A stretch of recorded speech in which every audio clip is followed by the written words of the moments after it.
নমস্কার, good evening. আমি ইলমাস সৈয়দ, আপনারা দেখছেন সাতটার শক্তিশাল। আজ শীর্ষ আদালতে আরজিকর কাণ্ড নিয়ে শুনানির সময় যে সওয়াল জবাব প্রধান বিচারপতি এবং রাজ্যের যিনি ছিলেন আইনজীবী তাদের মধ্যে হলো, তার মধ্যে একটা জিনিস অত্যন্ত স্পষ্ট। এই গোটা পুলিশের তদন্ত প্রক্রিয়া নিয়ে সুপ্রিম কোর্টের খটকা রয়েছে, কিছু গড়মিলের অভিযোগ উঠছে। কি কি গড়মিল আসুন এক নজরে দেখে নিই। তিনটি গড়মিল। দেখুন, প্রথম গড়মিল, ময়নাতদন্তের আগেই অস্বাভাবিক মৃত্যুর মামলা দায়ের কেন? ময়নাতদন্তের আগেই কেন অস্বাভাবিক মৃত্যুর মামলা দায়ের করা হলো? দ্বিতীয় গড়মিল, সকাল 10টায় টালা থানায় ডায়েরি, রাত 11টায় কেন ঘটনাস্থল সিল করলো পুলিশ? এই দীর্ঘ 13 ঘন্টা সময় কি হয়েছিল, কি করা হয়েছিল? তৃতীয় গড়মিল, ঘটনার প্রায় 14 ঘন্টার পরে কেন এফআইআর করলো পুলিশ? 14 ঘন্টা লাগলো এফআইআর করতে। শুধু এখানেই যদি প্রশ্ন আটকে যেত, এখানেই যদি সব আশঙ্কা আটকে যেত, তাহলে না হয় বুঝতাম। আশঙ্কা আরো বাড়াচ্ছে সিবিআই যে রিপোর্ট পেশ করেছে, সেই রিপোর্টে পেশ করা দুটি বয়ান। সিবিআই কি বলছেন দেখুন। সিবিআই আশঙ্কা করছে তথ্য প্রমাণ লোপাট হয়েছে। সিবিআই বলছে, ঘটনার 5 দিন পরে তদন্ত করতে নেমেছে সিবিআই, ততদিনে সব কিছু বদলে গিয়েছে।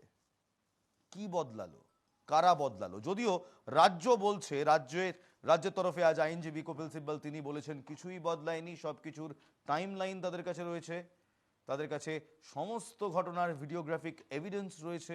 তবুও কোর্টের কেন বারবার খটকা লাগছে? আজ এই নিয়েই প্রথমে আলোচনা। আর আজ প্রথমেই প্রশ্ন তৃণমূল কংগ্রেসের মুখপাত্র প্রদীপ্তকে। প্রদীপ্ত, শীর্ষ আদালতের এতগুলো খটকা রাজ্যকে কোন লাইটে দেখায়? রাজ্যকে যে লাইটে দেখায় তার আগে আমি কতগুলো ইনফরমেশন দিতে চাই, যেটা সমস্তটা এখানে আসছে না। কপিল সিব্বল তার বক্তব্যে যেগুলো পেশ করেছেন সেগুলো এক এক করে এই জনসমক্ষে আবার পেশ করতে চাইছি। 10:10 AM অর্থাৎ সকালবেলায় জিডি হয়। স্ট্যান্ডার্ড অপারেটিং প্রসিডিওরে এটা ভুল কি ঠিক কেউ বলবে না, সবাই ঠিকই বলবে। 1:45 861 অফ 224, 1:45 861 অফ 2024 ইউডি রেজিস্টার হয় দুপুর 1:45। এটা কপিল সিব্বল দেখিয়েছেন। 13 ঘন্টা কেন হচ্ছে? মাথায় রাখতে হবে যে কোর্টের কাছ থেকে ম্যাজিস্ট্রেট নিয়ে আসা হয়। এই ম্যাজিস্ট্রেট নিয়ে আসার কনটেক্সটে সমস্ত ঘটনা ভিডিওগ্রাফি করা এবং তার পরিপ্রেক্ষিতে বিশেষ টিম তৈরি আগে করা হয়েছিল এবং তার পরিপ্রেক্ষিতে ভিডিওগ্রাফির পরিপ্রেক্ষিতে ঘটনার মানে যে যে পোস্টমর্টম হয় তারও ভিডিওগ্রাফি করা, সমস্ত সম্পাদনের মধ্যে 13 ঘন্টা পরে ঘরটা সিল হয়, কারণ ওই 13 ঘন্টা ওখানে তদন্ত চলছিল। এটা পরিষ্কারভাবে বলে দিয়েছে কপিল সিব্বল। এখানেই তোমাকে আমি প্রধান এবং বিচারপতির একটি আমি বলছি, তুমি আগেরটা বলছো, আমি পরেরটা আমি বলছি। প্রধান বিচারপতি এই 10টা 10 মিনিট নিয়ে প্রধান বিচারপতির একটি ছোট্ট অবজারভেশন তোমার সামনে রাখছি। একটি জিনিস নিয়ে খটকা লাগছে, বলছেন প্রধান বিচারপতি সকাল 10টা 10 মিনিট নাগাদ টালা থানা জেনারেল ডায়েরি করলো, রাত 11:30 নাগাদ ঘটনাস্থল সিল করলো পুলিশ। ততক্ষণ সেখানে কি চলছিল? এটা প্রধান বিচারপতির বক্তব্য। বিচারপতি পারদিওয়ালা তিনি বলছেন, আমি আমার 30 বছরের আইনের ক্যারিয়ারে এমনভাবে তদন্ত হতে দেখিনি। আপনি যদি ময়নাতদন্তের আগে অস্বাভাবিক মৃত্যুর মামলা দায়ের করেন তবে কিসের ভিত্তিতে করলেন? যদি ময়নাতদন্তের পরে অস্বাভাবিক মৃত্যু মামলা করে থাকেন তবে তখন অস্বাভাবিক মৃত্যুর মামলা কেন দায়ের করলেন? তখন তো মৃত্যুর কারণ জেনেই গিয়েছেন। অর্থাৎ আজকে এটা তো তুমি মানছো যে প্রধান, এটা আমার কথা নয়, এগুলো বিচারপতিদের কথা। বিচারপতিরা এই জন্যই তো বিচার ব্যবস্থা, কোশ্চেন অ্যান্সার, তার মধ্যে থেকে যথার্থতায় পৌঁছানো। সায়েন্স তো এটাই বলে, অবজারভেশন এক্সামিনেশন, তার ভিত্তিতে ডিসিশন। সেই ডিসিশনে আসার আগে তোমাকে এই পয়েন্টগুলো যেটা কপিল সিব্বল বলেছেন, যে তারপরে এই যে ইউডি 861 যেটা 1:45 দুপুরবেলা হয়েছিল, তারপরে যখন সমস্ত তদন্তগুলো শেষ হলো তার ভিত্তিতে যখন এফআইআর রুজু হলো, তখন যারা পরিবারের, কপিল সিব্বল যেটা বলেছেন, পরিবারের বাবা মা তারা বলেছেন আমাদের কাজটা শেষ হোক, আমরা গিয়ে এফআইআর করবো, তো সেই এফআইআর এ আত্মহত্যার ব্যাপারটা থাকবে, সেইটাই হয়েছে। আর আনন্যাচারাল ডেথ আমি বলে আমার সহকর্মীদের বলবো যে গড়মিলের কথাগুলো বলছিলাম সেই গড়মিলের কথাগুলো চালাতে। সুপ্রিম কোর্টের শুনানির ছবি দেখছেন এই মুহূর্তে, আমরা গড়মিলের ছবিগুলো আপনাদের দেখাবো, কারণ যখন তৃণমূলের মুখপাত্র তার বক্তব্য রাখছে তখন সেগুলো যেন আপনাদের সামনে থাকে। কপিল সিব্বলের উত্তর সহ আমি বলছি যে তুমি যে গড়মিলের ছবিগুলো দেখাবে সমস্তটা মেনে নিয়ে আমি বলছি তার পরেরটা কি, অর্থাৎ উত্তরগুলো কি কি গেছে, সেই উত্তরে কি কোর্ট মানে স্যাটিসফাই হয়েছে না হয়নি, আমি বলছি এইটাও দেখাতে। অর্থাৎ তুমি হাফ গ্লাস এমটি দেখাও, আমি বলছি যে হাফ গ্লাসটা ফুল আছে সেটাও দেখিয়ে দাও প্লিজ। আর তার সঙ্গে সঙ্গে বলবো জিডির যে এন্ট্রি সেটা কিন্তু সিবিআই রিলাই করেছে, লেখা আছে। এখানে আমি চয়নদার কাছে আসবো। চয়নদা, প্রধান বিচারপতি বলছেন সকাল 9:30টায় দেহ উদ্ধার হয়, রাত 11:30টায় এফআইআর দায়ের হয়, প্রায় 14 ঘন্টা পরে এফআইআর। এটার কোনো কারণ খুঁজে পাচ্ছি না। কেন 14 ঘন্টা দেরিতে এফআইআর দায়ের হলো? কেন অধ্যক্ষ এফআইআর দায়ের করতে এলেন না? তাকে কি কেউ বাধা দিচ্ছিল? কেন তাকে বদলি করে অন্য হাসপাতালে পাঠানো হলো? এই সবের কারণ জানতে চায় আদালত। এত প্রশ্ন, তারপরও তৃণমূলের মুখপাত্র বলছেন যে আজ কপিল সিব্বল নাকি সবকিছু ক্লিয়ার করে দিয়েছেন। ক্লিয়ার তো হয়নি, নিজে বলছে ক্লিয়ার হয়নি। না, তৃণমূলের মুখপাত্র নিজের দায়িত্বে বলছেন, সেটা তাঁর দল এবং তাঁর ব্যাপার। আমি কপিল সিব্বলের ব্যাপার নিয়ে আদৌ আগ্রহী নয়। কপিল সিব্বলের ভূমিকা একজন পেশাদার আইনজীবীর, এর বাইরে কিছু নয়। আমি কেবল প্রশ্নগুলো যেগুলো মাননীয় সুপ্রিম কোর্টের সংশ্লিষ্ট ভারপ্রাপ্ত বিচারপতি তিনি তুলেছেন, পারদিওয়ালা, তাঁর দুটি বিষয়ে আমার দৃষ্টি আকর্ষণ করা রয়েছে। একটা হচ্ছে যে নন মেডিকেল অ্যাসিস্ট্যান্ট সুপার, তার ভূমিকা সন্দেহজনক বলে তিনি বলছেন। দ্বিতীয়, সেটা হচ্ছে যে এফআইআর, প্রথম এফআইআর করার দরকার ছিল মৃতদেহ দেখার সঙ্গে সঙ্গে যিনি প্রিন্সিপাল তাঁর হাসপাতালে তাঁর সুপার এবং প্রিন্সিপাল দুজনেরই এফআইআর করার কথা ছিল। এফআইআর কেন করা হয়নি?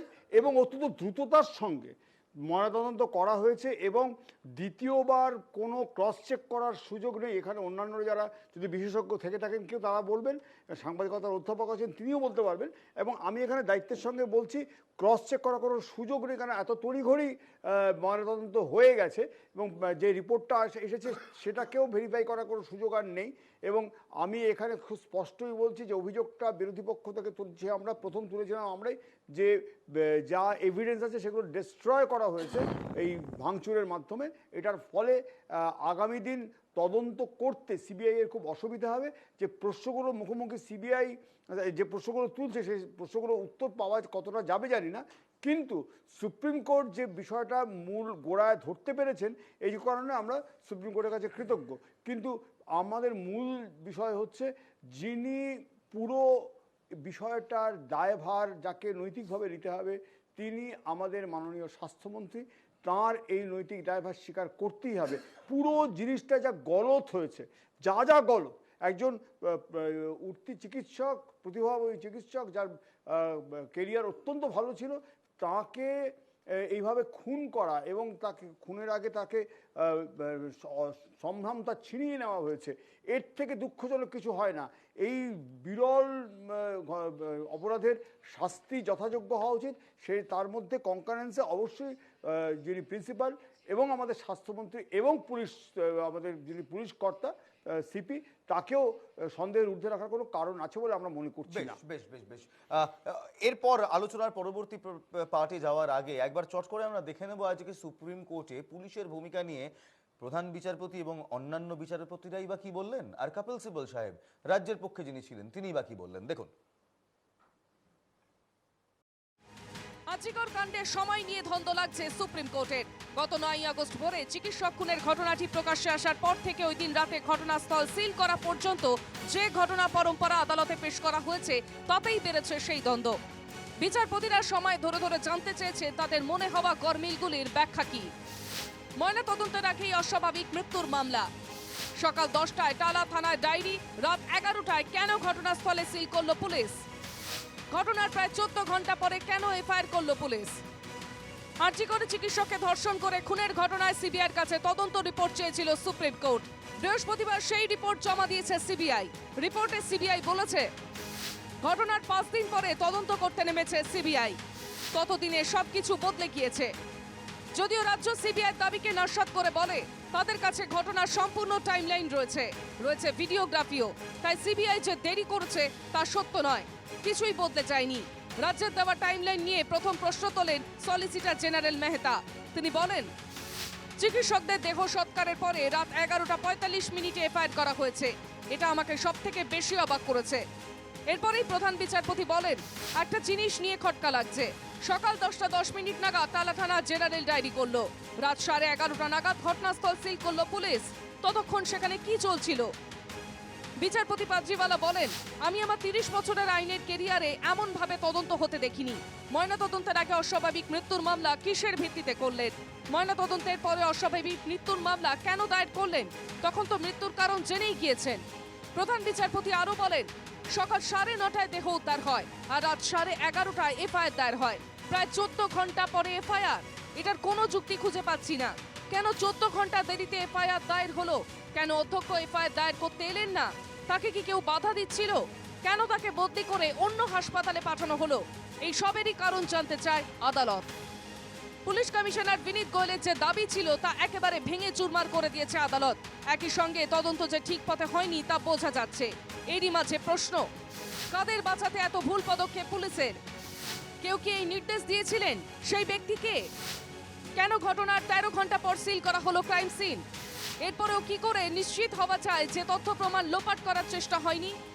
আরজিকর কাণ্ড পুলিশ এবং প্রশাসনের জংধরা পদ্ধতি ও ত্রুটি সামনে এনে দিয়েছে। জনতা পরিবর্তন চায় আমূল সিস্টেমের। Bureau report, NKTV Bangla. Gora Chattopadhyay প্রাক্তন পুলিশ কর্তা রয়েছেন আমাদের সঙ্গে। গোরাবাবু, তৃণমূল কংগ্রেসের মুখপাত্রের বক্তব্য যে যা হয়েছে আইন মেনে হয়েছে, তদন্ত প্রক্রিয়া ঠিক যেভাবে চলার দরকার ঠিক সেভাবে হয়েছে। তো আমি আপনাকে প্রশ্ন করছি, আপনি প্রাক্তন পুলিশ কর্মী, আপনার মনে হয় যে এই যে দীর্ঘ 13 ঘন্টা সিল হলো না ক্রাইম সিন, কিংবা এফআইআর এর মধ্যে এত এত দেরি, সব স্টেপস ফলো করা হয়েছিল নাকি অসঙ্গতি রয়েছে? কোনো স্টেপই এর মধ্যে ফলো করা হয়নি, কোনো not a single step has been followed. প্রথম থেকেই আমরা দেখতে পাচ্ছি ওই ওনার বাবা মাকে ইনফর্ম করা হলো যে আপনার মেয়ে সুসাইড করেছে, আর করলোকে সে হচ্ছে এসি অ্যাসিস্ট্যান্ট কমিশনার র্যাঙ্কের পুলিশ অফিসার করলো, যে সেখানে ছিল।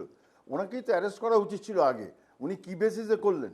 একজন পুলিশ, তিনি আমি নিজেও ইনকোয়েস্ট করেছি এবং মার্ডার কেসে ও রেপ কাম মার্ডারও করেছি।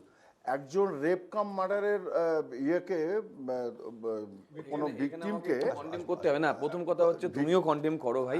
এই যে এখন তো প্রসিডিওর চলছে, কোথাও কেউ এমনকি বিজেপিও বলেনি যে পুলিশ ইনফর্ম করেছে যে ওই আত্মহত্যা করেছে। না, একেবারে না।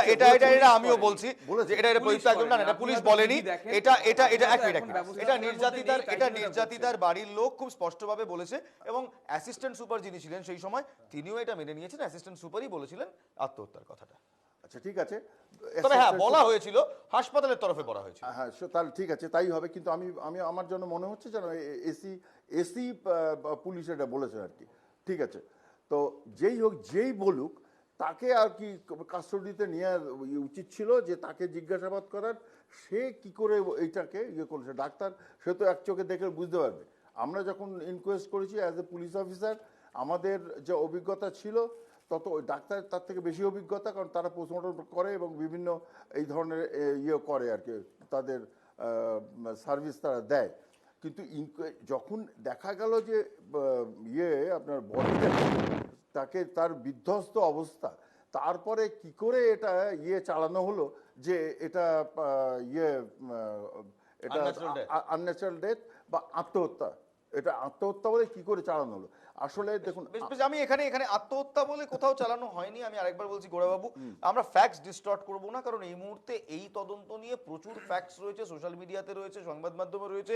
সব যে ভেরিফাইড তেমন নয়, কিন্তু আমরা যেটুকু ভেরিফাইড তথ্য পাচ্ছি, যেগুলো অভিযোগ পাচ্ছি, যেমন প্রদীপ্ত একটা জায়গায় পয়েন্ট আউট করে দিল, সেরকমই যাব।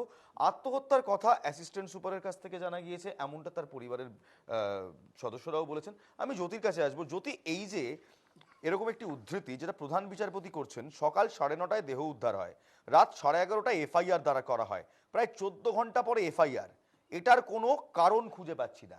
কেন 14 ঘন্টা দেরিতে এফআইআর দায়ের হলো? কেন অধ্যক্ষ এফআইআর দায়ের করতে এলেন না? তাকে কি কেউ বাধা দিচ্ছিল?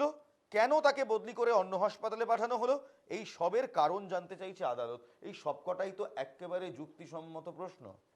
না ইলমাসদা, দেখুন শুরু থেকে একবার দেখুন, শুরু থেকে একদম রাইট ফ্রম দ্য বিগিনিং, যখন মানে ঘটনাটা ঘটলো, ঘটার পরে আপনার প্রথমে আসলো হচ্ছে আত্মহত্যার তত্ত্ব।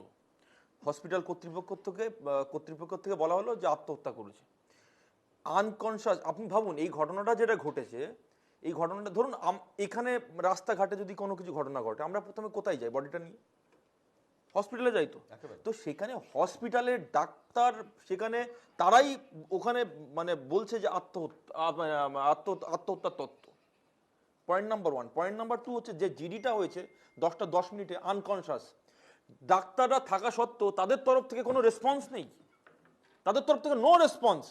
আপনার 3টের সময় মানে 3টের পরে হচ্ছে পরিবারকে বডি দেখতে দেওয়া হয়েছে, তারপরে আপনার ইনকোয়েস্ট হয়েছে 4টের সময়, 6টার সময় ময়না তদন্ত হচ্ছে, তারপরে দাঁড়িয়ে এতক্ষণ পরে আপনার যে প্লেস অফ অকারেন্স, সব থেকে মূল পয়েন্ট হচ্ছে প্লেস অফ অকারেন্স, যেখানে ঘটনাটা ঘটেছে সেইখানটা পর্যন্ত আপনার সিকিউর রাখা হলো না। Point number 1। পয়েন্ট নাম্বার 2 হচ্ছে আপনি দেখবেন যেখানে ঘটনাটা ঘটেছে তার সামনের যে দেয়ালটা, সেটা ভাঙচুর করতে মানে ভাঙা স্টার্ট কার নির্দেশে হয়েছে এটা? 2। 3 হচ্ছে 14ই আগস্টের যে ঘটনাটা, আপনি মানে if you connect the dot, প্রত্যেকটা জিনিসটা আপনি মানে ডটগুলোকে কানেক্ট করুন, একটা নির্দিষ্ট এখানে মানে তথ্য যেটা সামনে আসছে, যেটা সুপ্রিম কোর্টের জাজরা একাধিকবার বলেছে যে পুলিশ অফিসার এসে তাকে দায়িত্বশীল হওয়ার জন্য, নেক্সট যে হিয়ারিং হবে সেখানে দায়িত্বশীল একজন পুলিশ অফিসারকে ডাকার জন্য, এবং প্রমাণ সামনে যে জিনিসটা আসছে সেটা হচ্ছে একটা তথ্য প্রমাণ লোপাটের কোশ্চেন বারবার করে উঠে এসেছে, বারবার করে। এবং যে ব্যক্তিটির বিরুদ্ধে অভিযোগ এসছে তাকে যেভাবে প্রাইস পোস্টিং দেওয়া হয়েছে, এই সন্দীপ ঘোষ, আপনার 4 ঘন্টার ব্যবধানে অন্য একটা হসপিটালে ট্রান্সফার করা হয়েছে। শুধু তাই নয়, আজকের ডেটে তাকে অফিসার অফ স্পেশাল ডিউটি তাকে পোস্টিং দেওয়া হলো, অর্থাৎ ইন্টেনশনাল একটা ক্রিমিনাল ইন্টেনশন রয়েছে। এখানে আমি একটু প্রদীপ্তকে প্রশ্ন করবো। প্রদীপ্ত, সন্দীপ ঘোষ, যে সন্দীপ ঘোষের বিরুদ্ধে এত অভিযোগ, সেই সন্দীপ ঘোষকে আড়াল করার একটা চেষ্টা হয়েছিল কি? আমি প্রশ্ন করছি, হয়েছিল কি? আর কেন বারবার সন্দীপ ঘোষকে একবার যখন এরকম একটা জঘন্য ঘটনা ঘটার পর কেন তাকে ন্যাশনাল মেডিকেল কলেজে পোস্টিং দেওয়া হলো? সন্দীপ ঘোষ নিয়ে বলার আগে আমি বলে দিই, পুলিশ যখন কোনো ব্যক্তির মৃতদেহ পায়, এখানে প্রাক্তন পুলিশ কর্তা রয়েছে, তখন কি পুলিশ তাকে অফিসিয়ালি মৃত ঘোষণা করতে পারে না? 1। 2 নম্বর, মানে পুলিশ কি কাউকে, আমি আবারও বলছি, পুলিশ যখন কোনো, আমি বলি দাঁড়াও শোনো, ডাক্তারি রিপোর্ট ছাড়া এই যে কথাটা শোনো, আমি বলে দিই শেষ করতে দে ভাই, শেষ করতে দে প্লিজ। এবার ব্রড ডাক্তার ছিল, ডাক্তার আমার বলতে দাও প্লিজ। আমার তোমার কথা তুমি বলবে, লিখে রাখো না, এটা খুব ইম্পর্টেন্ট পয়েন্ট। আমার বক্তব্য হচ্ছে ইনকোয়েস্ট আর পিএম এক্সামিনেশনের পরেই বলা হয় যে রেপ আর মার্ডার হয়েছে। আমি বলছি শোনো, রেপ এন্ড মার্ডার ঠিক আছে, দাঁড়াও না, কেন অবজেক্ট করো? তোমার নেতারা কি বলছে সেটা নিয়ে তুমি কেন বলো? আমি কোনো মিসলিড করছি না, তুমি আরে বলবে বাবা, তোমার এতক্ষণ আমার বলা হয়েছে, কি অসুবিধা হচ্ছে? চিৎকার কে করছে? তুমি পয়েন্টটা ঢুকে রাখো না, কোনো ডিস্টার্ব করছে না কেউ। কে ডিস্টার্ব করছে? যাও সিবিআই এটা করে নাও। ফালতু কথাবার্তা এখানে, আমার ডকুমেন্ট নিয়ে বলছি এখানে। প্লিজ দেখো প্রমাণ দেখো, আমি ভুল বলছি আর না। চিৎকার আমি দেখো মিথ্যা কথা বলতে পারবে না। Jyoti please, Jyoti what is this? আমি একটা ইনফরমেশন শেয়ার করছি অ্যাজ পার মাই ডেটা। তোমার যদি কাউন্টার ডেটা লাগে কাউন্টার ডেটা দিয়ে দাও। তোমার কোনো আটকাচ্ছে? অডিও লেভেল একেবারে নিচে। সলিসিটর জেনারেল কি বলেছিল? আমি আসবো, আমি সময় দেব। ম্যাজিস্ট্রেটকে ডাকা হয়েছিল কি হয়নি? প্রশ্ন নাম্বার 1, ম্যাজিস্ট্রেটকে ডাকা হয়েছিল কি হয়নি? 1। 2, ম্যাজিস্ট্রেটের সামনে ইনকোয়েস্ট হয়েছিল কিনা, পিএম হয়েছিল কিনা? এই দুটো প্রশ্ন রাখলাম, যদি বলুক পিএম ওনার পারমিশনেই ওনার সলিসিটর জেনারেল প্লিজ জানবেন, তারপর বলবেন। এভাবে অসহিষ্ণুতা আমি কিন্তু আর বরদাস্ত করব না। এক এক করে সবাই বলবেন। সরকার পক্ষে শাসক দলের মুখপাত্রকেও সংযম রাখতে হবে, বিরোধী দলের মুখপাত্রকেও সংযম রাখতে হবে। শাসক দলের মুখপাত্র, বিরোধী দলের মুখপাত্র সংযম রাখতে হবে, শুনতে হবে। প্রশ্ন করার দায়িত্ব আমাদের 10 কোটি জনগণ দিয়েছে, 140 কোটি ভারতীয় নাগরিক দিয়েছে, প্রশ্ন নিতে হবে। চিকিৎসকের দেহ সৎকারের পর রাত 11টা 45 মিনিটে এফআইআর করা হয়েছে। এটা আমাকে সব থেকে বেশি অবাক করছে, বলছেন তুষার মেহতা, সলিসিটর জেনারেল। প্রদীপ্ত, সলিসিটার জেনারেল যেটা বলছেন তিনি কার হয়ে গিয়েছেন তুমি জানো। আমার বক্তব্য হচ্ছে কার সেখানে হয়ে আমি গিয়েছেন? উত্তর দিয়ে দিচ্ছি। আমি এর আগে কার হয়ে আমি গিয়েছেন? এখানে উত্তর দিয়েছি। Solicitor General। আমি এখনই বলছি Solicitor উত্তর, General কার আমি হয়ে ছাড়ো না, গিয়েছেন? আমার উত্তরটা নেবে তো তুমি। উত্তরটা আমি আগেও দিয়েছি যে পরিবারের বাবা মা গিয়ে এফআইআর করেছে, তার জন্য ওয়েট করা হয়েছে। ইউডি কেস দুপুর 1:45 করা হয়েছে এবং 10:10 এফআইআর করা হয়েছে, করা হয়েছে, জিডি করা হয়েছে এবং জিডিটাই হচ্ছে তাহলে- প্রসিডিওর। তাহলে জিডিটা হচ্ছে, প্রদীপ্ত- তুমি কেন রায়ের উপর নির্ভর করছো না? তুমি কেন একটা তাহলে observation তার প্রদীপ্ত- উত্তরটা কেন দিচ্ছ না? প্রদীপ্ত- তুমি বারবার কোর্টের প্রদীপ্ত, প্রশ্নটা তাহলে করছো, কেন- এই কোর্টের প্রশ্নে তাহলে কেন কপিল সিব্বল একজন কি বিচারপতি বলেছে বলছেন? সেটাকে স্যাটিসফাই হয়েছে কিনা সেটা তুলে ধরো। হয়নি তো, হয়নি তো, প্রথম থেকে আমরা আরে বলেছি। যারা ওয়ারেন্ট বেঞ্চ দেখেছে তারা জানে দাদা। প্রদীপ্ত, প্রদীপ্ত, আমি সংযম বলছি, রাখো। আমরা বলছি প্রদীপ্ত, সংযম রাখো। আপনাকে না দেখে বলছি নাকি, মহা মুশকিল। আরে দেখাও না, আমি আচ্ছা, তোমায় বেশ, বলে আমি তো দিচ্ছি, বলছি, আমি তো প্রদীপ্ত, বলছি, ভাই, আমি please। পাইনি, আরে বাবা, এখন কি বলেছে আমি আসবো না। উত্তরের পরে উত্তরের পরে কোথাও কি বলেছে আনসাটিসফাইড? আমি এটা হ্যাঁ ভাই, বলছি। ঠিক বলেছো। উত্তরের আমি মেনে পরে নেবো, হ্যাঁ ভাই, ঠিক কপিল বলেছো। সিব্বলের আমার উত্তরের পরে প্রশ্নের উত্তর কোথাও দাও। কি বলেছে আমি মেনে নিচ্ছি। আনসাটিসফাইড এক সেকেন্ড, ইলমাস, আমাকে এই বলতে দিতে হবে। দুজনের বেশ চয়ন দা। আচ্ছা, প্রথম কথা হচ্ছে সিরিয়াল লিস্ট আছে আছে। পাওয়া গেছে? কোথায় সিরিয়াল লিস্ট নেই? কে বলেছেন? আজকে বলবো, আজকে সুপ্রিম কোর্টের অবজারভেশন নেই। ভুলভাল কথা দুই বলে হচ্ছে এখানে মানে খাবারের বসে প্যাকেট আছে। যেগুলো ছিল সেগুলো পাওয়া যায়নি। তিন, আজকে যে ঘাটের যে যেটা ডেথ সার্টিফিকেট, তাতে কার সাইন CPM আছে? মানেই ভুয়ো বাড়ির কথা। সাইন আছে?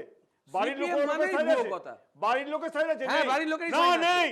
ওখানকার ভুয়ো কথা বলতে তৃণমূল নেতার প্রচার সাইন করতে আছে? বসে আছে। না, বেশ, তৃণমূল বেশ, নেতার বেশ, সাইন আছে? বেশ, দেখে নাও, ভুলভাল কথা দেখে নাও। আমরা তিনটে প্রশ্ন তুলছি।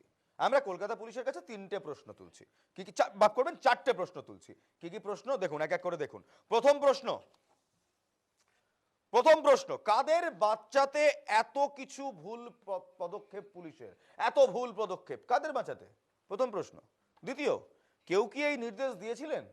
বাঁচানোর নির্দেশ কি কেউ দিয়েছিলেন? সেই ব্যক্তি কে আমরা জানতে চাই। কে দিচ্ছে নির্দেশ? আরে ভোট দিয়ে আমরা, সরকারে পাঠাই আমরা প্রশ্ন করব, আম জনতা প্রশ্ন করবে।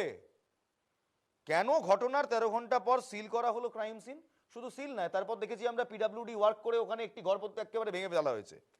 চতুর্থ, এর পরেও কি করে নিশ্চিত হওয়া যায় যে তথ্য প্রমাণ লোপাট করার চেষ্টা হয়নি? এই চারটে প্রশ্ন কলকাতা পুলিশের কাছে আমরা তুলে ধরছি, কারণ 14 তারিখ রাত্রেবেলা অর্থাৎ 15 তারিখ ভোরবেলা আমরা দেখেছিলাম ঠিক কিভাবে বিনীত গোয়েল সাহেব সংবাদ মাধ্যমের ওপর তেড়ে এসেছিলেন। কিভাবে তিনি বলেছিলেন পুলিশ সঠিক কাজ করছে, যত দোষ এই নন্দঘোষ। এই নন্দঘোষ বলতে media. Anyway, jokes apart, Biswajit বাবু, বিনীত গোয়েলের সেদিনের বক্তব্য আর আজকে গত দুদিনে আমরা শুনানিতে যা দেখলাম, পুলিশ তো কোথাও ক্লিন চিট পাচ্ছে না, অ্যাটলিস্ট সওয়াল জবাবে পাচ্ছে না।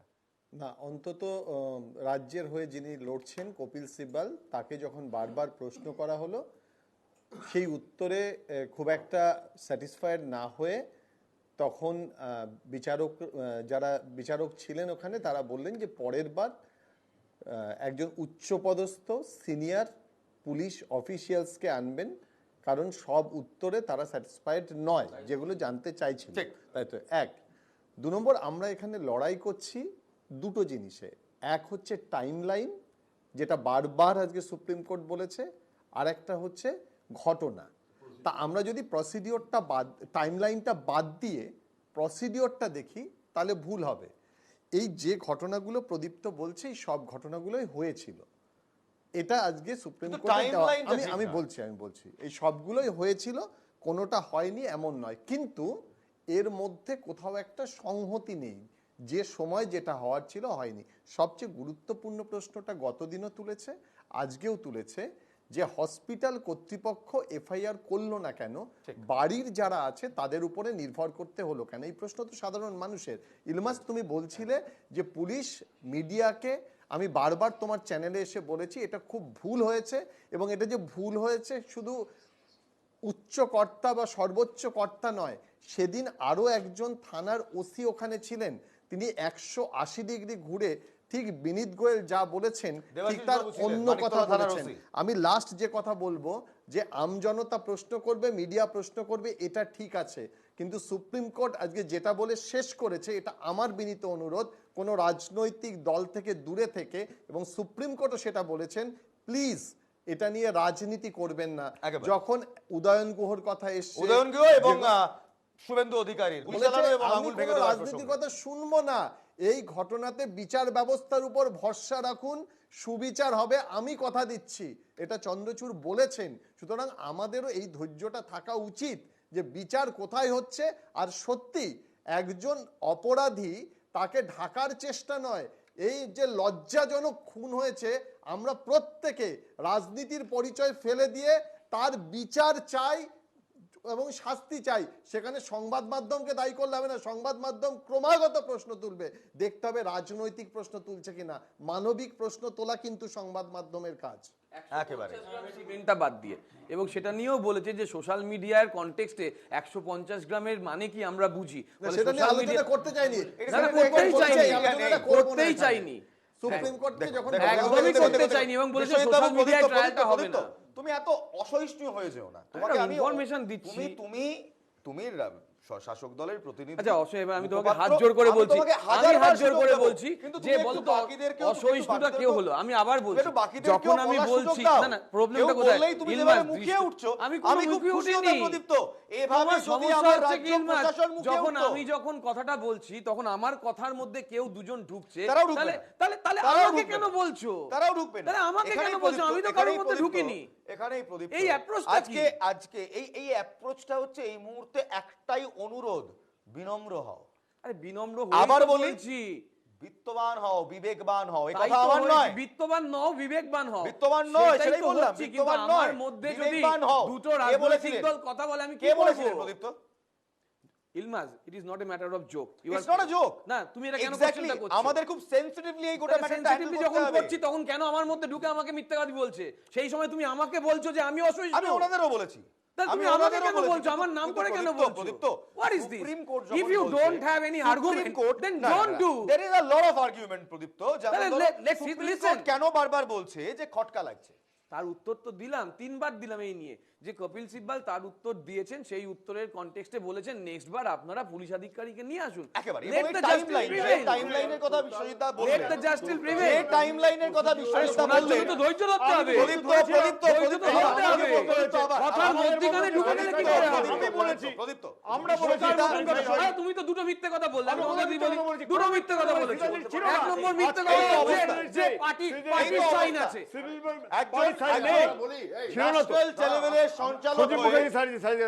একজন ন্যাশনাল টেলিভিশনের সঞ্চালক হয়ে, একজন সাংবাদিক হয়ে আমি আজকে প্রশ্ন তুলছি, আমাদের রাজনৈতিক দলগুলো আদৌ কি সহিষ্ণু? সব জিনিস নিয়ে রাজনীতি করার দরকার নেই, কিছু প্রশ্নের উত্তর দিতে হবে। জনগণ ভোট দিয়ে আপনাদের মসনদে বসায়, জনগণের সামনে আপনাদের দাঁড়াতে হবে, প্রশ্ন দিতে হবে, জনতার আন্দোলনে দাঁড়াতে হবে। একই প্রশ্ন 5 বার কেন? দরকার পড়লে 50 বার করা হবে। নেওয়ারও ক্ষমতা রাখতে হয়। উত্তর না নিয়ে বারবার অন্যদিকে ঘুরে যাওয়ার মানে কি? তাহলে উত্তর নেওয়ার যদি জায়গা না থাকে স্পষ্টভাবে বলবো, কিন্তু স্পষ্টভাবে শোনার ক্ষমতা টাইমলাইন আমাদের আছে। তুমি বলো টাইমলাইন নিয়ে আবারও বলেছি, দেখুন এই টাইমলাইন নিয়ে বারবার প্রশ্ন। আমি টাইমলাইন নিয়ে তুমি যা যা বলছো সব হয়েছে, তাহলে কিন্তু টাইমলাইনটা কোথায়? Timeline 14 ঘন্টা সিল করা হয়নি কেন? কে বলেছে সিল করা হয়নি বা হয়নি? আমার প্রশ্ন হচ্ছে 14 ঘন্টা সিল করা হয়েছে বা হয়নি, তার মধ্যে তথ্য প্রমাণ লোড হয়েছে না হয়নি, সেটা তো সুপ্রিম কোর্ট নিশ্চয়ই রায়ে বলে দেবে। আমি আমার বক্তব্যটা দিয়েছিলাম যে 10টা 10-এ যখন জিডি হয়েছে, তারপরে ইউডি হয়েছে একটা 45-এ 861 নম্বর কেস বলে দিলাম, তারপরে 11টা 15 পরিবারের উপর নির্ভর করতে হয়েছে। এই টাইমলাইনটা আমার দেওয়া, আমার কপিল সিব্বলের রেফারেন্স দেওয়া। তোমার পছন্দ নাই হতে পারে, আমার পছন্দ নয়, সুপ্রিম কোর্টের পছন্দ হচ্ছে না। এই সবাই একটাও আমার নয়, সবকটা মহামান্য বিচারপতিদের। তাহলে সেখানে তুমি আর কি মহামান্য বিচারপতিরা আর কি জানতে চাও? আমি তো এর বাইরে কোথায় কি বলবো? আমি কি জানতে চাই একটাই প্রশ্ন, অদ্ভুত কথা, প্রমাণ লোপাট করার চেষ্টা হয়েছিল না হয়নি? হয়নি, ব্যাস হয়নি।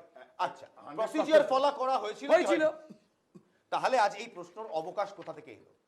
সেই প্রশ্নটা কাউন্টার প্রশ্ন। তোমাকে তো প্রথমেই বললাম, প্রশ্নের পরে প্রশ্ন, বিশ্লেষণের পর বিশ্লেষণ, অবজারভেশন, এক্সামিনেশন, তারপর তো রেজাল্ট। এখন তো সেই অবজারভেশন আর এক্সামিনেশনের প্রশ্ন চলছে। প্রথম থেকেই ভুল, এটাই হচ্ছে তাহলে জ্যোতি প্রথম থেকেই ভুল ছিল। আমি বলি এটা, আমি শুরু থেকে যেটা বলছি, আপনি তো জানেনই না গোড়া বাবু, সেটা তো আপনি প্রথমে একটা ভুল কথা বলেছেন। জ্যোতি না আমি চ্যানেলে দেখেছি। না প্রদীপ, এই তাই বলছি, চ্যানেলে দেখেছি প্লিজ। প্রদীপ্তদা এটা জানা দরকার যে যখন বলা হচ্ছিল সংবাদ মাধ্যমের কথা, প্রথম দিন সংবাদ মাধ্যমকেও আটকানো হয়েছিল যেদিন এই ঘটনা ঘটে। আপনাদের সেই ঘটনাটাও কিন্তু মনে আছে, অনেক সংবাদ মাধ্যমে ফোন ভেঙে গিয়েছিল, সেই ঘটনাটাও আমরা দেখেছি। দ্বিতীয় বিষয় হচ্ছে, প্রথম দিন থেকে প্রথম দিন থেকে একটা ধামাচাপা দেওয়ার যে চেষ্টা করা হয়েছিল তার প্রমাণ হচ্ছে এইগুলো। দ্বিতীয় হ্যাঁ, বিষয় কোর্ট হচ্ছে বলছে তো যে ওরা বলবে। একটা জিনিস বলুন, যখন পোস্টমর্টম হলো, ইনকোয়েস্ট হলো, তারপরও 11:30 আপনার যে কেস যেটা চলছে সেটা আনন্যাচারাল ডেথ কি করে হয়? How is it possible after being post-mortem Postmortem এর পর কিভাবে কি করে unnatural হয়? এটা death এর case পসিবল কি করে register হয়? এটা তো একদম UD সিম্পল, case একটা হয়েছে বাচ্চা 145 বাচ্চা ছিল মানে FIR কোশ্চেন হয়েছে তুলবে এটা। 11:15 আর একটু দ্বিতীয় ঠিক বিষয় করে হচ্ছে, দাও। আপনি বলুন একটা জিনিস, সেটা হচ্ছে আজকে কপিল সিব্বাল বলেছে, কত বড় ডাহা মিথ্যাবাদী দেখুন। কপিল সিব্বাল বলেছে যে এফআইআর নাকি পরিবার করতে চায়নি। পরিবার নাকি পরিবার বলেছিল যে পরিবার নাকি আমরা- বলেছিল, আমরা দেহটা দাহ করে তারপর করব। স্টেটমেন্ট থেকে তার উল্টো আমরা দেখতে দেহটা পাই। দাহ করে দ্বিতীয় তারপর হচ্ছে করব। আচ্ছা, বেশ বেশ বেশ বেশ, এখানে আমাকে একটা ছোট্ট বিরতি নিতেই হবে, আমি তারপর ফিরবো। কিন্তু বিরতিতে যাওয়ার আগে একটা প্রশ্ন আবার আমি জাস্টিস পারদিওয়ালার সেই কোটেশনটাই তুলে ধরতে চাইবো। যদি ময়নাতদন্তের আগে অস্বাভাবিক মৃত্যুর মামলা দায়ের করা হয়, কিসের ভিত্তিতে করা হলো? একজন বিচারপতি বলছেন, যিনি আইনটা অত্যন্ত ভালোভাবে জানেন, তিনি বলছেন, তিনি এই প্রশ্ন করছেন। যদি ময়নাতদন্তের পর অস্বাভাবিক মৃত্যু মামলা করে থাকে, তবে তখন অস্বাভাবিক মৃত্যুর মামলা কেন দায়ের করা হলো? কারণ তখন তো মৃত্যুর কারণ জানাই গিয়েছে। আগে করলে কিভাবে, পরে করলে কেন? কারণ ময়নাতদন্ত হয়েই গিয়েছে। একজন বিচারপতি বলছেন, সুপ্রিম কোর্টের বিচারপতি বলছেন, তিনি আইনটা ভালোভাবে জানেন, আমাদের এখানে যারা উপস্থিত আছে তার থেকে অনেক বেশি জানেন। তার এই প্রশ্ন, ফিরে এসে তৃণমূল মুখপাত্রের জবাব নেব। ছোট্ট বিরতি।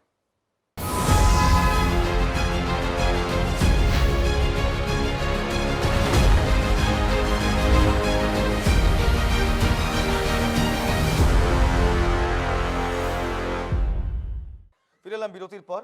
আজ কপিল সিব্বাল নিয়ে অধীর রঞ্জন চৌধুরী তিনি একটি অদ্ভুত বক্তব্য রেখেছেন। সেই বক্তব্যে আনফরচুনেটলি আমরা আনসেন্সার্ড ভার্সনটাই চালাবো, তবে একটি এমন শব্দ ব্যবহার করেছেন যেটা কোনো রাজনীতিবিদের, কোনো জনপ্রতিনিধির করা উচিত নয়। সেটার কড়া নিন্দা করলাম। শুনুন কি বলেছেন। পুরো তদন্তকে বিপথে পরিচালনা করবার জন্য বাংলার মুখ্যমন্ত্রী মমতা ব্যানার্জি, তৃণমূল নেতৃত্ব সরাসরি জড়িত, সরাসরি জড়িত। এবং শুধু তাই নয়, এই আততায়ীদের রক্ষা করার জন্য বাংলার মুখ্যমন্ত্রীকে পথে নামতে হলো মিছিল করে, মানুষকে বিভ্রান্ত করার জন্য, ডাক্তারদের ভয় দেখানোর জন্য। বোলপুরে আবার ধর্ষণ, মুর্শিদাবাদের নওদায় ধর্ষণ, থামছে না কোথাও কিছু। কারণ অপরাধীরা জানে যে এ বাংলায় সরকারি দলের মদত পেলে, সরকারি দলের সংস্পর্শে থাকলে সব পাপ থেকে মুক্ত হওয়া যায়। তাই এ বাংলায় নারী নির্যাতন থামছে না। বেশ, প্রদীপ্ত।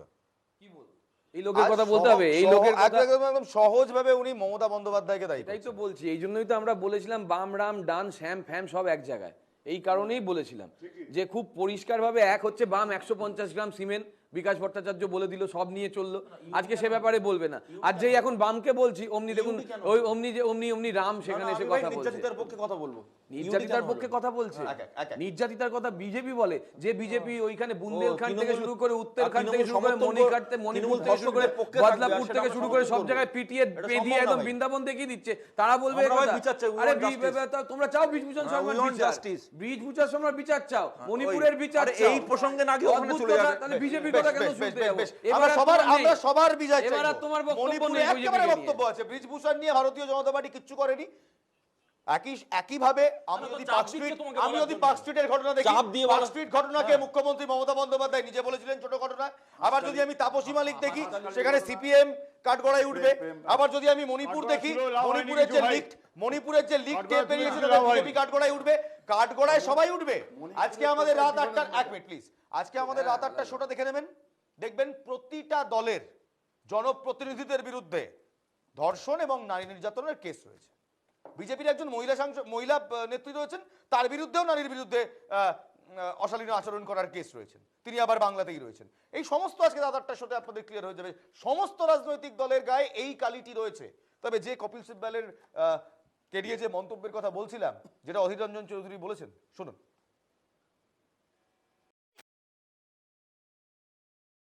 সারা বাংলার মানুষের সেন্টিমেন্ট জড়িয়ে আছে এই আরজিকর কাণ্ডের ঘটনায়। সারা বাংলার মানুষের সেন্টিমেন্ট জড়িয়ে আছে। কপিল সিবাল, আমি জানি আপনি বহুত বড় লয়ার, লক্ষ লক্ষ কোটি কোটি টাকার মালিক। আপনি সামান্য কথা বলার জন্য লক্ষ লক্ষ টাকা চার্জ নেন, কিন্তু ভগবানের দিব্যি করে বলছি, সারা বাংলা জুড়ে আপনার বিরুদ্ধে একটা কথা বলা হচ্ছে, কিছু মনে করেন না। সোশ্যাল মিডিয়ায় লেখা হচ্ছে যে কপিল সিব্বল হারামখোর। এটা আমি না, সোশ্যাল মিডিয়ায় দেখে আমার খারাপ লাগছে। আপনি ইউ শুড রেকিউজ ইয়োরসেলফ। বেশ, চয়ন, আমি একেবারেই সমর্থন করি না অধীরবাবুর শেষে যে শব্দটা ব্যবহার করলেন, আমি একেবারেই সমর্থন করি না। তবে আজকে কপিল সিব্বলের ভূমিকা নিয়ে আমজনতা প্রশ্ন তুলছেন। তুলতেই পারেন, তার কারণ আপনি একটা যেমন কথা বলছেন যে এর মধ্যে রাজনীতি আসবে না, সন্দীপ ঘোষকে বাঁচানোর পেছনে তো রাজনীতি ছিল একেবারে। এবং দুই, আজকে আমরা এইসব নিয়ে আলোচনা বসতামই না যদি জনৈকা মীনাক্ষী মুখার্জি, করতান দাশগুপ্ত সেদিন রাত্রে যদি না আটকাতেন বডিটা, তাহলে আজকে আমরা এটা নিয়ে বসতাম না। ওরা কিন্তু রাজনীতি করছেন, বুক ফুলিয়ে বলছেন ওরা রাজনীতি করছেন, আমরাও রাজনীতি। আমরা সন্দীপ ঘোষকে বাঁচাবার রাজনীতির বিরুদ্ধে দাঁড়িয়ে আছি। দ্বিতীয়টা হচ্ছে যেটা, হ্যাঁ অবশ্যই এই নির্যাতিতার বিচার চাওয়া যদি রাজনীতি হয়, ওই রাজনীতি আমরা করতে রাজি আছি, লাখবার করবো। এবং একদম পরিষ্কার কথা, আমাদের এই রাজনৈতিক দাবি, এখানটায় যিনি পেছন সবার মাথার উপর হাত রেখেছেন তিনি বাংলার স্বাস্থ্যমন্ত্রী, স্বরাষ্ট্রমন্ত্রী, দুজনেই একজন একটা পদ, দুটো পদ নিয়েই আছেন। তার পদত্যাগ চাওয়া রাজনীতিটা আমরা অবশ্যই করবো, এই চ্যানেলে বসে বলে যাচ্ছি এই রাজনীতিটা করা দরকার। এই অরাজনৈতিক মুখ দেখাতে গিয়ে পুরো বিষয়টাকে রাজনীতি করবেন না। ওই তো কপিল সিব্বলের রাজনীতি, কপিল সিব্বল যে রাজনীতিটা করলেন সেই রাজনীতিকে সমর্থনযোগ্য, পুরো ব্যাপারটাকে ডাইলুট করবার চেষ্টা করছেন, যে কারণে পাড্ডিওয়ালাকে বলতে বাধ্য হয়েছেন মাননীয় বিচারপতিকে যে আপনার উচ্চ পদস্থকে পুলিশ অফিসারকে নিয়ে আসুন, তিনি স্যাটিসফাইড করবেন আমাদের, কারণ আপনি স্যাটিসফাইড করতে পারছেন না। সেখানে প্রদীপ্ত চয়নদা যেটা বলছে যে হ্যাঁ রাজনীতি হয়েছে, সবাই জানে রাজনীতি হয়েছে, সবাই জানে রাজনীতি করা হচ্ছে। আমার প্রশ্ন হচ্ছে কোথায় লেখা আছে যে রাজনীতি করা যাবে না কোনো ইস্যু নিয়ে? তাপসী মালিক নিয়ে তোমরা রাজনীতি করোনি? রাজনীতি করা নিয়ে ইস্যু ব্যাপারটা নয়, কিন্তু আর সুপ্রিম কোর্ট কখনোই বলেনি যে কোনো রাজনৈতিক স্লোগান উঠবে না। সুপ্রিম কোর্ট বলেছে উদয়ন গুহ এবং শুভেন্দু অধিকারীর মন্তব্যের প্রসঙ্গে যে এমন রাজনৈতিক বক্তব্য দেবেন না, দমনমূলক নীতি সরকার গ্রহণ করতে পারবে না, সেটাও সুপ্রিম কোর্ট বলেছে। বার অ্যান্ড বেঞ্চের যে আর্টিকেলটা আছে একটু প্লিজ পড়ো। আমি এত ফালতু কথা বলতে পারছি না। আর আমি আবারও বলছি, বার অ্যান্ড বেঞ্চের লেখা আছে এই ইস্যুটাকে পলিটিসাইজ করবেন না, কোট আনকোট বলা আছে। এক, 2 নম্বর কথা বলা হচ্ছে যে আমাদের প্রথম দিন থেকে বলে আসছি, সেটা আমাদেরকেও তো বলা হয়েছে। আমাদের ছেড়ে বলা হয়েছে নাকি? বিজেপি তো এই সাহস নিয়ে নিজেরটা বলে, বিজেপি সবসময় লোকেরটা বলে আর কি। আমার বক্তব্য হচ্ছে যে দেখো, আমাদের খুব পরিষ্কার কথা, যদি আমাদের সরকারের কোনো দোষ থাকে, দোষ শোধরাতে হবে, শাস্তি পাবে, কিন্তু সেই শাস্তিটা দেবে দুটো তরফ থেকে। এখন এই মুহূর্তে যা পজিশন, এক হচ্ছে আদালত আর 2 হচ্ছে জনগণ। এর বাইরেও একটা জায়গা আছে যেটা বারবার ওরা বলছে 355 সমান 356 আছে। আমি বলছি তুমি সুরাহা চাও, তাহলে মণিপুরে কেন না? আমি সেটাই বলছি, তুমি সুরাহা চাও তো? তুমি একটা সমস্যা হয়েছে, সেই সমস্যার থেকে বেরোবে, শান্তি স্থাপন করবে, ন্যায় স্থাপন করবে, নাকি এইসব আকচাকচি করবে? আকচাকচি করে তুমি বড়জোর ভুলটা সামনে আনতে পারবে, কিন্তু ভুলটা শোধরাবে কি করে? আমি সেই ভুল শোধরানোর কথা বলছি। বিশ্বজিৎ, আমার একটা প্রশ্ন থাকছে যে বলছে বার অ্যান্ড বেঞ্চের আর্টিকেলটা দেখে নেওয়ার জন্য, যে সেখানে বলা হয়েছে ডোন্ট পলিটিসাইজ দ্য ইস্যু। কিন্তু আমার খুব ভালোভাবে মনে আছে যে উনি যে প্রসঙ্গে এই কথাটা বলেছিলেন সেটা হলো উদয়ন গুহর প্রসঙ্গ এবং শুভেন্দু অধিকারীর প্রসঙ্গ, শুভেন্দু অধিকারীর গুলি চালানোর প্রসঙ্গ এবং উদয়ন গুহর হাত আঙুল ভেঙে দেওয়ার প্রসঙ্গ। আমার বক্তব্য হচ্ছে, কোথায় লেখা রয়েছে যে কোনো রাজনৈতিক দল কোনো ইস্যু নিয়ে রাজনীতি করতে পারবে না?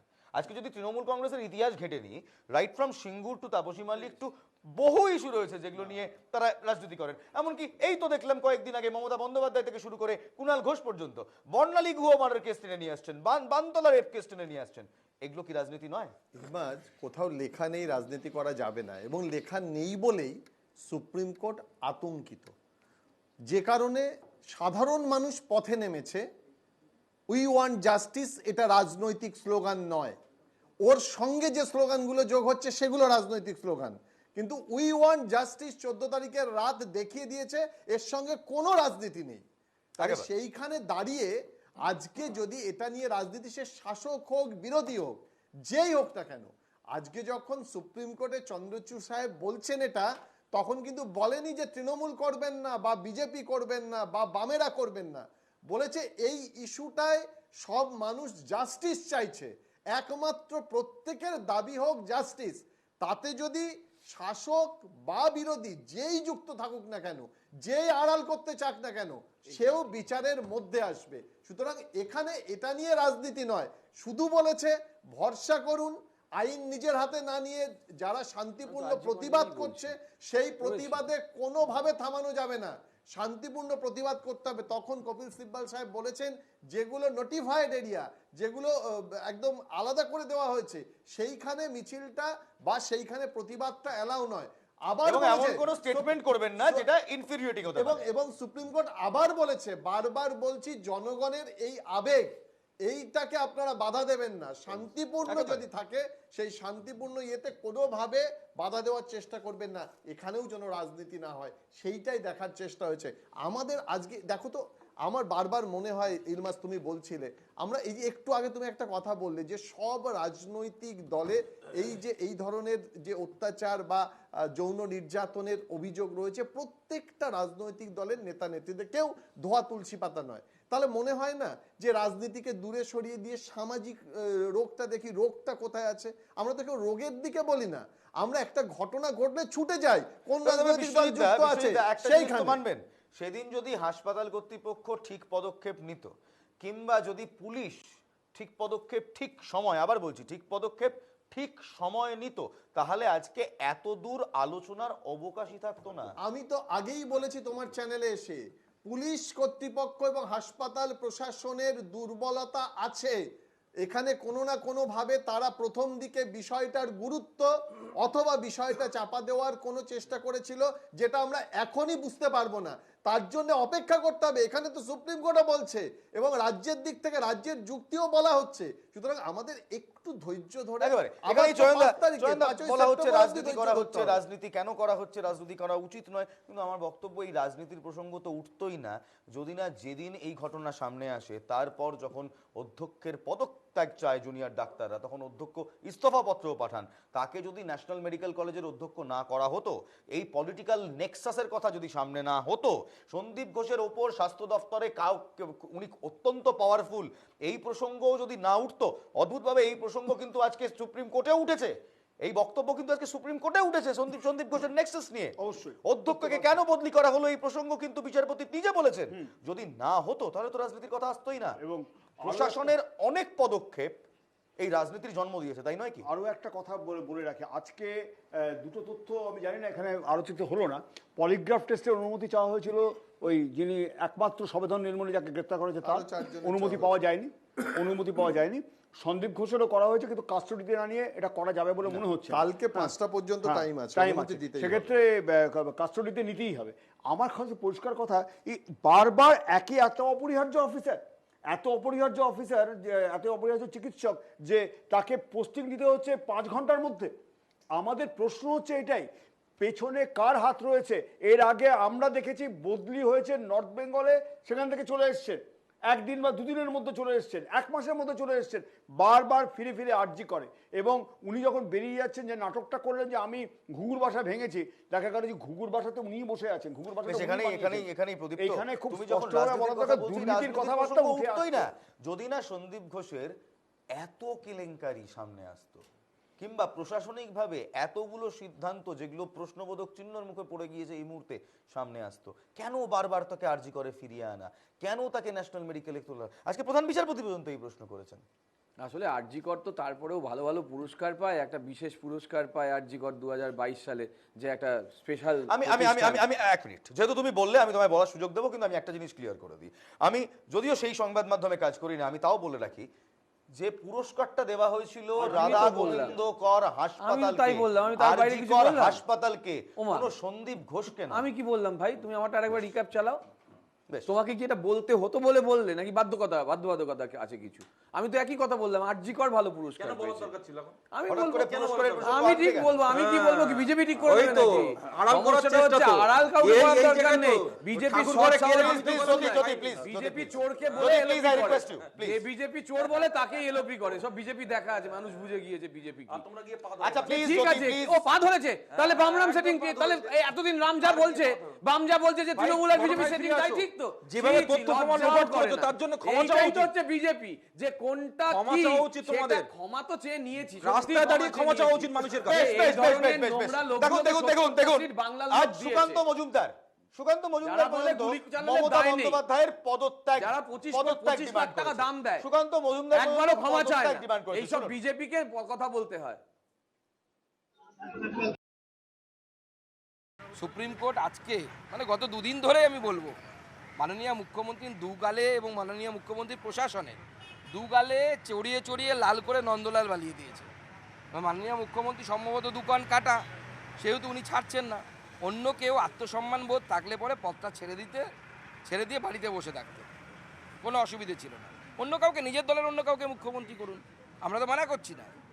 কিন্তু আপনারা যেভাবে রাজ্য সরকার যেভাবে চলছে এবং সুপ্রিম কোর্টের কাছে যেভাবে ভৎসনার সম্মুখীন হচ্ছে রাজ্য সরকার, এটা বাঙালির লজ্জা, গোটা বাংলার মানুষের লজ্জা। দেখুন গোড়াবাবু, কোথাও তো প্রশ্নের মুখে এই মুহূর্তে প্রশাসন এবং তার আঁচ পড়ছে মুখ্যমন্ত্রী মমতা বন্দ্যোপাধ্যায়ের কাছে। তিনি স্বাস্থ্যমন্ত্রীও, তিনি মুখ্যমন্ত্রীও। এখানে রাজনীতি করবেন না কিংবা রাজনীতি করা যায় না, সুপ্রিম কোর্ট যেটা বলেছে একেবারে ভিন্ন একটি প্রসঙ্গে বলেছে, শুভেন্দু অধিকারী এবং উদয়ন গুহর মন্তব্য প্রসঙ্গে বলেছে। কিন্তু সেখানে মুখ্যমন্ত্রী যারা পদত্যাগ দাবি করে চাইছে, ঠিক করছে। অসংখ্য বিজেপি শাসিত স্টেট আছে যেখানে এর থেকে খারাপ ঘটনা ঘটেছে, যেখানে ওপেনলি বিজেপির জনপ্রতিনিধিরা শিল্ড করেছে। সেটা হতে পারে। শুনুন, দেখুন, আমরা এই যে ঘটনাটা ঘটে গেছে সেটাকে জাস্টিফাই করার জন্য যদি অন্য স্টেটের ইনসিডেন্ট নিয়ে আসি তাহলে আলাদা কথা, কিন্তু এখানে যে ঘটনাটা ঘটেছে এত ঘৃণ্য, একদম টোটালি এরকম একটা আমরা দেখিনি, মানে আমাদের লাইফে আমরা ওয়েস্ট বেঙ্গলে এই ধরনের দেখিনি যে, এবং এইটা শুধু ধর্ষণ করে মার্ডার না, এটা হচ্ছে মার্ডার করে ধর্ষণ। এটাও আপনি কোথায় পাচ্ছেন? আমার এটা প্লিজ আমি বলছি, please don't add on to the confusion. আমি আপনি এমন কিছু কথা বলছেন যেগুলো এভিডেন্ট নয়। না, এভিডেন্ট না, একটা কোনো জায়গায় লেখা নেই যে মৃত্যুর পর ধর্ষণ হয়েছে। এখন শুনুন, এখন ঘটনা হচ্ছে যেটা আপনারা হয়তো আর 2-4 দিন পরে করতে পারবেন, কারণ এটা আমার গেজ, আমার যে এক্সপিরিয়েন্স, সেই এক্সপিরিয়েন্স থেকে আমি বলছি আর কি। ইভিন যেটা সুপ্রিম কোর্টে যেটা বলেছে যে যেটা আপনার ক্রাইম ইয়েটাকে চেঞ্জ করা হয়েছে, যেটা যেখানে ওর শোয়ানো ছিল বা যেখানে ছিল, that is not the crime scene. Crime scene it is the different. আচ্ছা গোড়াবাবু, যেহেতু ইনভেস্টিগেশন চলছে, আমাদেরও কিছু দায়বদ্ধতা আছে। আমি এমন কোনো মন্তব্য অ্যালাউ করব না যেটা আনভেরিফাইড। যতটুকু তথ্য আমাদের সামনে এই মুহূর্তে গভর্নমেন্ট এজেন্সিজ, ইনভেস্টিগেশন এজেন্সিজ দিচ্ছেন, আমরা সেটা নিয়ে কথা বলবো। এখানে একবার প্রদীপ্ত, আজকে এত প্রশ্ন উঠতই না যদি না প্রশাসন তার কাজটা ঠিকভাবে করত। দেখো, প্রশাসনের গাফিলতি আছে, আমি আগেও বলেছি, এখনো বলবো, ভবিষ্যতেও বলবো, সে যে কিছুই হোক না কেন। আর তোমাকে এটাও বলেছি, প্রশাসনের দুটো পার্ট আছে, একটা পার্ট পলিটিক্যাল পার্ট, একটা পার্ট ব্যুরোক্রেটিক পার্ট, এবং লেট দ্য কোর্ট ডিসাইড যে কোথা থেকে কি হয়েছে। আমরা কখনো 25 লাখ টাকা দাম দিই না, এবং সেখানে হাসছে, দাঁত বার করছে বিজেপি, নির্লজ্জ বেহায়া বিজেপি।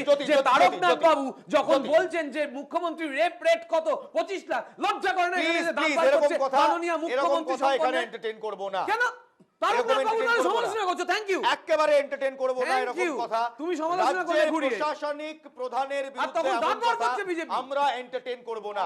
যদি এরকম কথা বিজেপির যদি এরকম কথা প্লিজ সয়ন্দা, যদি এরকম কথা বিজেপির পক্ষ থেকে বলে থাকা হয় যদি, দেন ইউ শুড অ্যাপোলোজাইজ।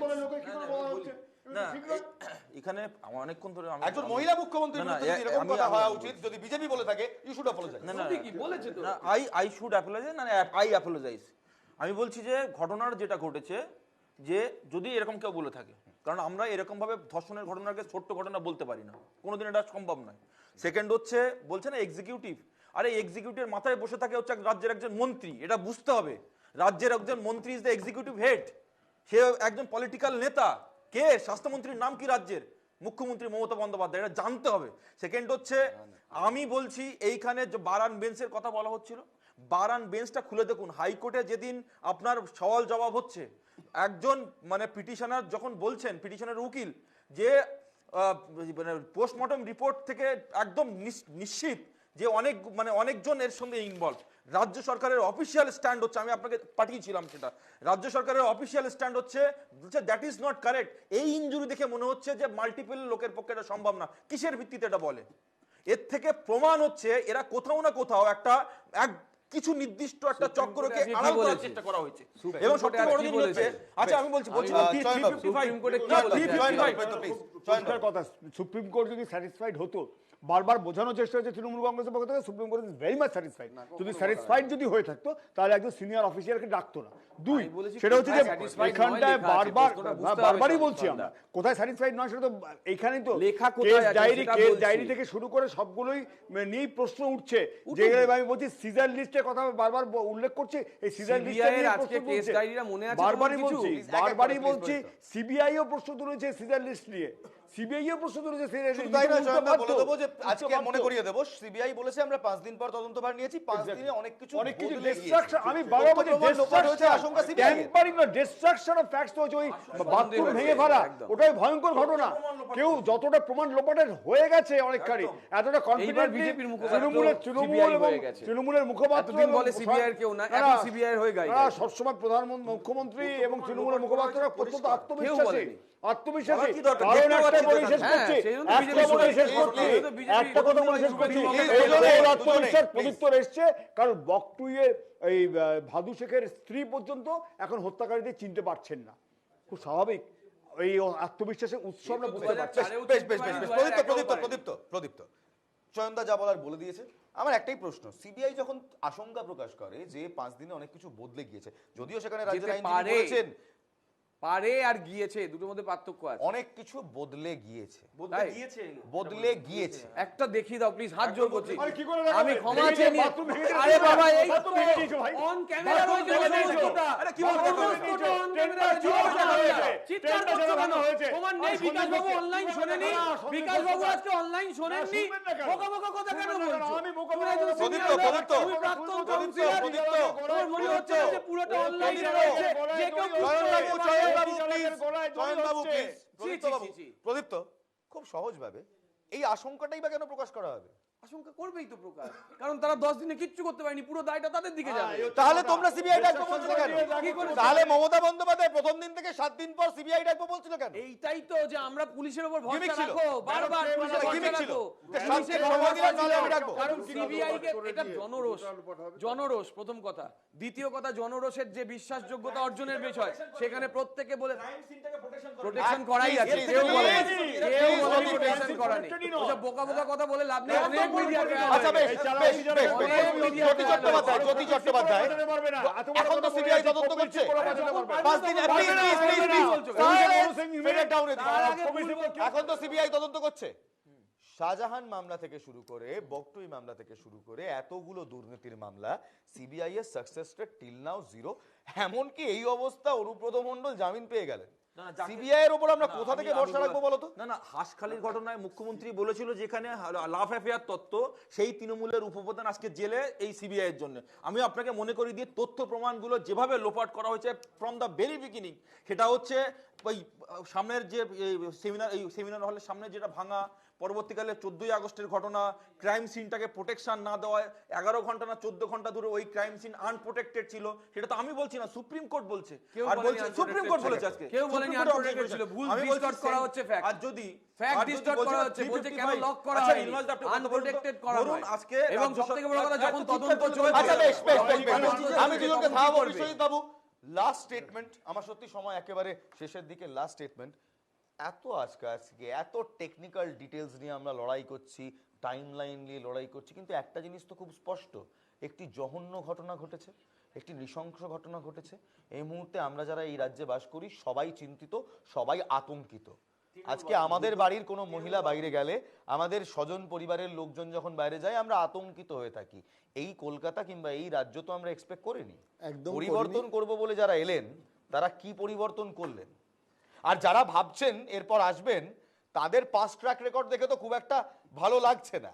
এই তো সবই রাজনৈতিক কথা। দুটো কথা বলি, যেটা প্রদীপ্ত বলেছে, যে প্রশাসনের একটা দিক থাকে পলিটিক্যাল, একটা থাকে ব্যুরোক্র্যাট। প্রশাসনের কোনো পলিটিক্যাল দিক থাকে না। প্রশাসন যখন দায়িত্ব আসে, নেতারা নির্বাচিত হয়, তাই বলছি পলিটিক্যাল। বল এক লবির বই পড়ে নিও, এটাই লেখা আছে। আমি বলি যখন, না আমি যদি প্রদীপ্ত প্লিজ, যখন তুমি বলছো যে যতক্ষণ না নির্বাচিত হয়ে যে সরকারে এলো, প্রশাসনে এলো, তারপরে তারা রাজনৈতিক খুব সংক্ষেপে। পরিচয় থাকে না, এটা ওয়াল স্বাভাবিক। কপির বইটা এটা কি পড়লে না না লেখা আছে। বই পড়ার ব্যাপার না, আমি তোমাকে ঘটনাটা বলি, তুমি সব আমি- বই আমি তো না, তুমি আমি তো সব বই প্রেক্ষিতটা পড়ে বলছি। আচ্ছা বেশ বেশ আমি Politically বলে ওদেরকে আজকে দাদা। আজকে আমরা কোনো Politically সহজ বলে। আর পাবো না, এক মিনিট, কারণ এক শাসক মিনিট। দলের Politically প্রতিনিধি, এক বিরোধী মিনিট। দলের প্রতিনিধি তারা সব সময় অন্যের বক্তব্যের ভেতর ঢুকবেন, ঢুকুন, কিন্তু আমি খুব পরিষ্কার, তোমাকে না, আমি দুজনকেই বলেছি, এরকম ভাবে সংবাদ মাধ্যমের ওপর তোমরা ঝাঁঝিয়ে উঠতে পারো, আম জনতা সব বোঝে।